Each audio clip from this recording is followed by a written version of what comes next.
Oh, man. Whoa. When did you guys get there? Huh. It's been a minute since I've been in front of this lens. Anyways, whatever. Hey, what's up guys? It's Mike with Reptile, back with another video today, and today we're going to be doing a reptile room tour for March. I know it's a little bit late, and you'll probably have one like right at the beginning of April again, but hey, that's just more reptile room tours, more ideas for you guys to kind of use cage designs and ask questions on my videos. So with that being said, I am going to get this show on the road. Alright, we're actually going to start off on this side of the room. This is my tortoise at the very bottom. We got a crested gecko, a leaf-tail gecko, nothing, and dart frogs. Up top, we just have a bunch of isopods. Let me know in the comments down below if you want to see an isopod update video. We got springtails up there, and we got some plants and some RO water. So if you're wondering what that side of the room looks like, there you go. You have it. Now you know what you're in for in this portion. The only reason why I'm doing this portion first is because these lights actually shut off relatively quickly. So I'm going to need to be zipping through this and making sure that the lights don't go off while I'm at it. So in here, we have the Uromastyx almirante. You can see one of the babies hopping up top there. One of the... I believe that's actually another baby that is now just grown, thankfully. But you can see him up there. Their tank's doing all right. I have a ton of babies, so if you guys are in Canada and you're looking for some offspring of the Uromastyx almirante, that's one of the thick girls right there you guys just saw, bouncing across. But you can just see the actual tank itself. The frogs in this tank are really, really cool. You can just see a couple of them up top there. They got a lot of personality. They got a lot of color. I have a ton of babies. So for those of you that are looking for some really cool dart frogs to add to your collection, these are certainly one of them. And I believe this one right here is actually one of my favorite ones. That one in the cork tube there is absolutely beautiful. He's got a ton of spotting. He's really, really cool. These guys are going for $150 each if you guys are interested. And with that being said, if you buy more than a couple, like 3 or so, I will give you a bit of a discount. I could do like maybe $400 for 3, something like that. I can give you guys a little bit of a discount if you're looking to get more than 1 or 2. With that said, there's not a ton that I can do. But if you guys are interested, make sure you do shoot me a message on Instagram, which are links down below, shameless plug. Or even here on YouTube, Facebook, whatever you want, I will answer you guys. The other dart frogs we'll see in a couple minutes here. But I also want to get the Uromastyx gumthry. Oh, did he go back? He did. He was just out, but unfortunately, he did end up going back. Let's see if we can just bring him out.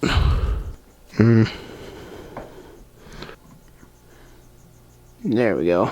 So that's Dixon, the Uromastyx gumthry. He is a really, really cool species.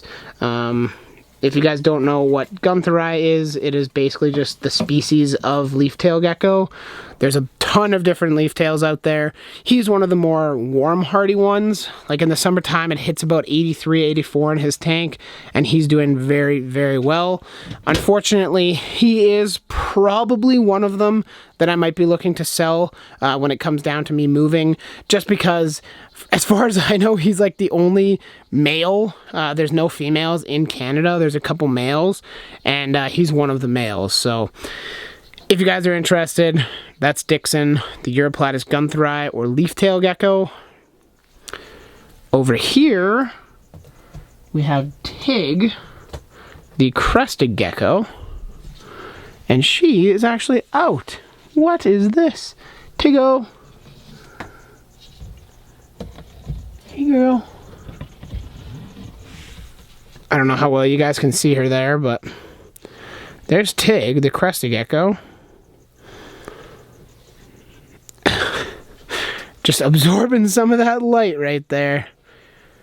Her tank's doing really well. I don't have a ton to say about her. She's doing great. She's eating well.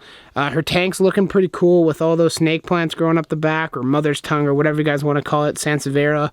It's all the same stuff. I do need to change out the bulbs here pretty soon, just because she is a shade dweller.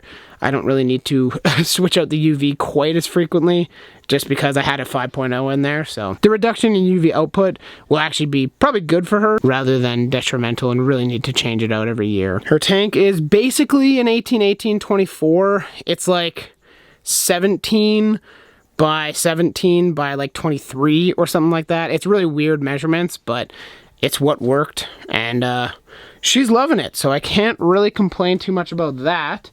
And I'm actually very happy that she was out, because definitely not all the time is she out. And then to wrap up this rack here, we will go down to the shell.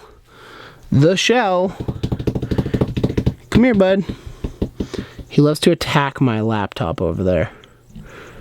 You can see him down there.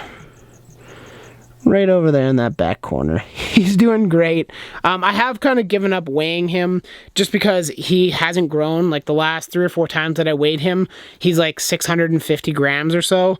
So I'm not really too concerned about his growth or anything like that. He is doing well, eating well, and being a little happy tortoise. I am looking to get some more plants when springtime comes around and throw them around his tank. I do that pretty much every summer, every spring, and a couple times throughout the summer. I'll go out and buy a bunch of geraniums and stuff and let him grow in his tank. He eats most of them right off the bat, but he sometimes lets it go. Hey, bud? How are you? Look, is that food? Is that food? I reckon that's food, Dad. Can I eat your camera? You'd love to eat my camera, wouldn't you? Yes, of course he would. But his tank's doing really well. I can't complain. And, if you guys were wondering how big it is, Sheldon, or the Herman's tortoise, is 5 feet long, 2.5 feet front to back, and then 16 inches tall.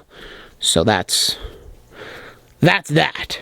I don't really have much else to say about Sheldon's pen. If you guys have any questions, certainly don't hesitate to let me know. So this side of my room is a little bit more of a mess, but we have Bowser, the Red-Acu monitor. We have Sky, the Meraki blue-tongue skink. And then up top, we have my pair of Uromastyx. You can see that, obviously, he's, that's the male right there.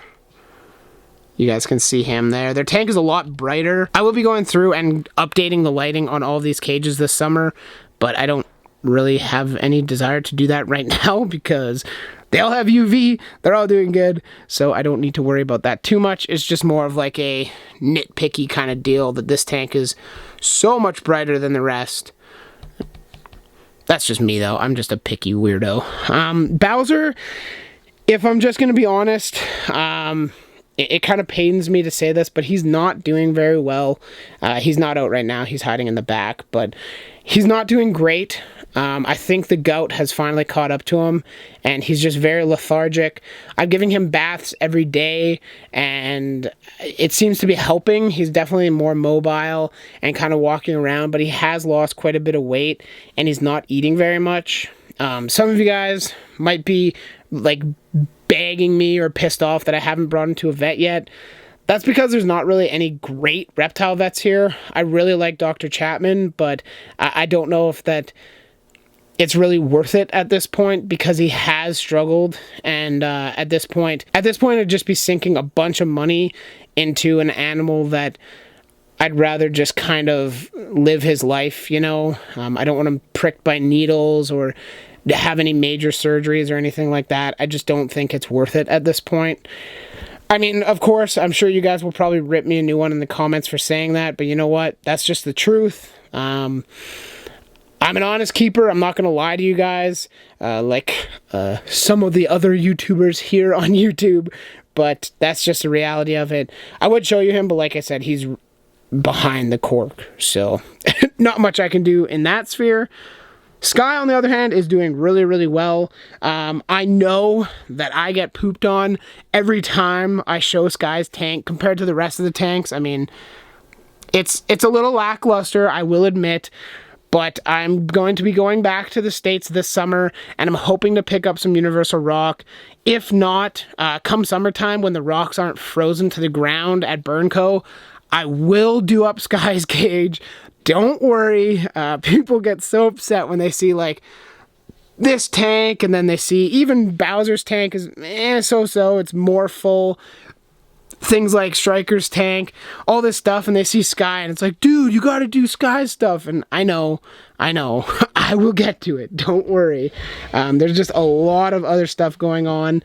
It works, that's the problem. Like, it's not super pretty, and I could buy and throw in a couple fake plants, but this works. He eats, he grows, he's looking healthy, so with that said, Sky, do you want to come out, buddy? You can see his little nose over there. I just fed him 2 mice, so he's probably not super wanting to come out, but actually, I do have another mouse that I could feed him, so maybe I'll feed him and throw it in here, and if you don't see that clip, then I didn't feed him and I didn't throw it in there. But that's Sky's tank. Just a custom wood 4x2x2. Moving up to the Uromastyx. These are Uromastyx Jerry or Gary. I don't really know how to pronounce it, to be honest. But these guys are doing fantastic. I have already got a clutch out of the female. So if you guys don't follow me on Instagram, I'm not really sure what you're doing, but you should probably fix that. This is the male here, the high yellow one. The female is actually like an orange. But I'm sure he doesn't love the camera. Come here, bud. Come here. He's like, nah. Normally he like runs right over to me and comes and hangs out, but I get it. You're camera shy. It's fine. We'll deal with it. Their tank is relatively natural. I got thermostat there, and the thermostat that I'm using is this bad boy right here. It looks all weird on camera. I know. Don't worry, it is a solid number when you're reading it normally. That controls a Arcadia deep heat projector as well as a 50-watt basking bulb. I have a 12% UVB up here and then just a standard daylight bulb at the back. If you guys haven't seen the setup video, I'll try and remember to leave a link up here for you guys to go check out. The only thing I've added since that video is this lay bin here, and that's basically for the female to lay her eggs. She did lay 6 good eggs so far. They've been in the incubator for almost a month. Holy crap. Anyways, I'll check and put the date that they were laid on the screen. I don't actually have it like right off the bat, but there you go. You can see their heat bulb turned on now. This tank is doing phenomenal. They're doing great. I love Uromastyx. I still stand by that I don't love bearded dragons, and people hate that. But you know what? That's just my opinion. Everybody's entitled to their own opinion. I think if you're going to get a bearded dragon, buy Uromastyx instead. Alrighty, and now that I've dropped that on you guys, I'll go on to Bane over here. We got Bane, the Leachionis gecko, or the Rhacodactylus leachionis. For scale, this is in 24 by 18 by 24 tank, and that's my forearm in front of him. So, one of the world's largest geckos, and certainly one of the coolest, definitely one of the world's meanest geckos. Bane is not a thrilled camper most of the time, but he is really cool. I respect him very, very much. And his tank, one of the lights, I should have bought a replacement yesterday at the greenhouse, but I totally forgot. I think he kind of enjoys the slightly lower amount of light level. The back bulb is actually a UVB bulb, so I guess that's kind of giving him all that he needs right now. But you can see the rack that he's on right here. Down here we actually have my plant tank. So this has got kind of all my plants in there. There's a bunch of different ones. Got some orchids. Got a Nepenthes pitcher plant at the back. There's also a vanilla vine back there. There's the Darwin's orchid. I believe that's the Angraecum sesquipedale. And then we got bromeliads and various different plants, lots of orchids. So that's that. I know you guys might not be super interested in the plant game, but that is what we're working with down there. And then one of my other racks that we have on that side of the room is this guy here. Not super clean right now, but it does the job. We just have 2 plant tanks down there. I won't go into those in any great detail. You can just see them here. 1, 2, and that's that.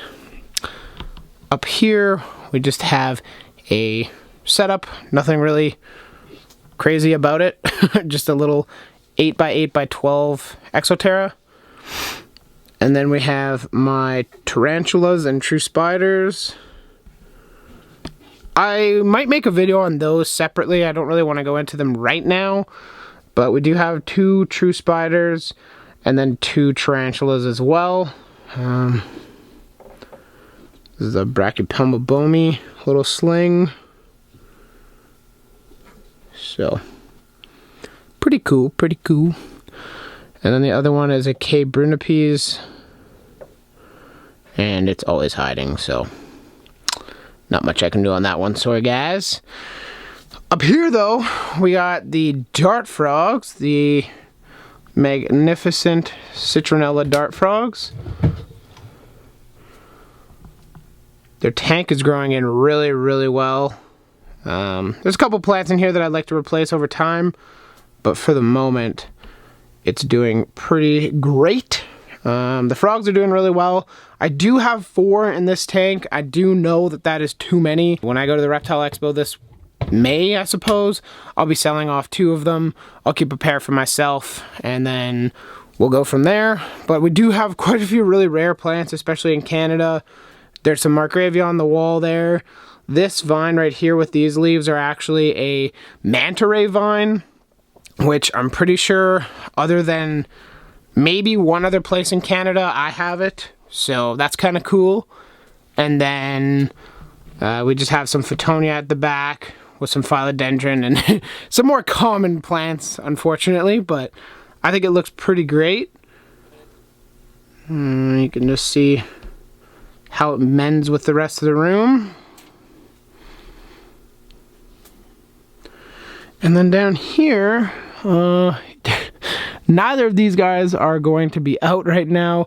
Neither of these 2 tanks, actually. But these are the Ebenavia ninguis down there and the Phelsuma clemeri over here. Or the neon day geckos and the Madagascar clawless geckos. In fact, I'm actually not going to go through there. I'll throw up a picture that I have on the screen of these guys. And I'm pretty sure you guys all, or most of you, have seen the Phelsuma clemeri. But I'll leave the unboxing video up in the top right-hand corner. We will talk about what I might be doing with them in the future. I guess these are last, but certainly not least, I believe is the saying. We got the last little, it's actually my dresser with all my clothes in it, but we got Striker, the leopard gecko, and then we got the 2 unnamed turtles. I think I might end up going with Shredder and Splinter for those guys, even though it's 2 male names. I'm just hoping that they're a pair. And yeah, you'll see those very shortly. We'll first start off with Striker, the leopard gecko. I just scared him pretty bad right before I started filming, so he, oh, he's like, food? Is it food time? He certainly likes him some food. But you can just see his tank here. I think it looks really nice, to be honest. A lot of people seem to enjoy the video. People are still a little confused by the loose substrate, but you know what? I'm not going to go into it on this video, so I will just let you guys appreciate what you see in front of you. So this plant here is a, I believe it's called a desert rose. It kind of rotted out and is not doing so well. It took a long time, but there's still green leaves. I don't know what that's all about. And all the rest, I have no idea what they're called, so I won't be much use in that realm, but you guys can just see here. They do look pretty nice, so I can't really complain too much about that. His setup, these are all real rocks, except the background. That's a universal rock background. So if you guys are interested in seeing how I built this and how it all came together, I'll leave a link in the top right-hand corner and the cards for you guys to check out. And you guys can go click on that, show it some love, and learn some stuff about setting up a naturalistic leopard gecko enclosure. Last, but certainly not least, we have the crackheads up here. All right, you guys, so I ended up moving these guys down to my bed because they're kind of hard to track otherwise, but the Geomyda spangleri, or the Vietnamese black-breasted leaf turtle, is one of the cutest turtles because of their feeding response.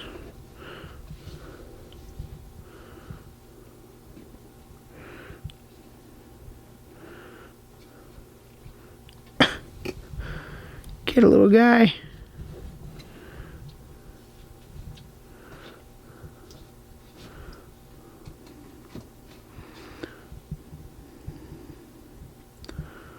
They go all wide-eyed and crazy when they have food around. These guys are also pretty big.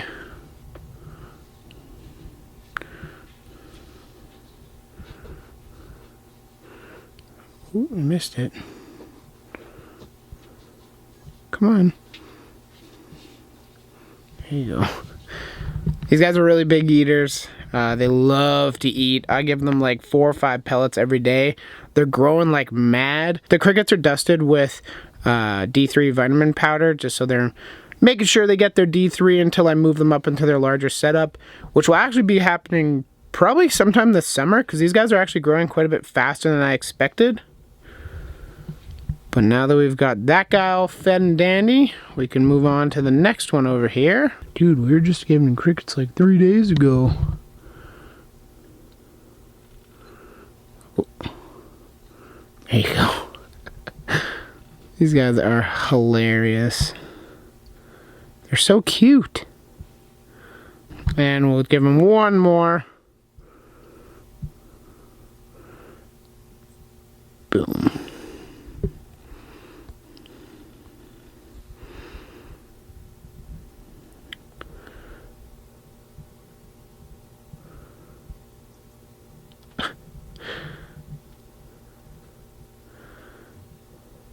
Oh, maybe a little bit big for him. He's gonna have to rip it apart.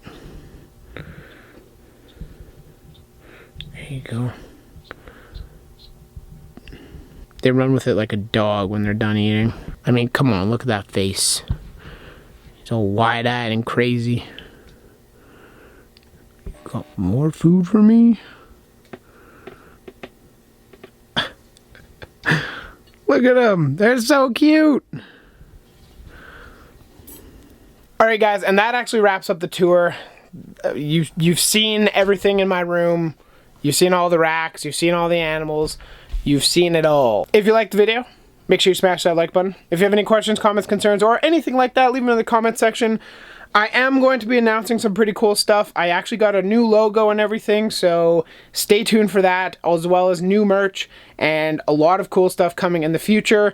If you guys want to see more of this kind of stuff, make sure you click that subscribe button and turn the post notifications on so you get notified every time I post a video. I want to thank you guys all very much for watching. If you made it to the end of the video, leave the word octopus in the comment section down below. That way I know you made it to the very end, and we'll catch you in the next video. Thanks for watching, guys. We'll catch you later.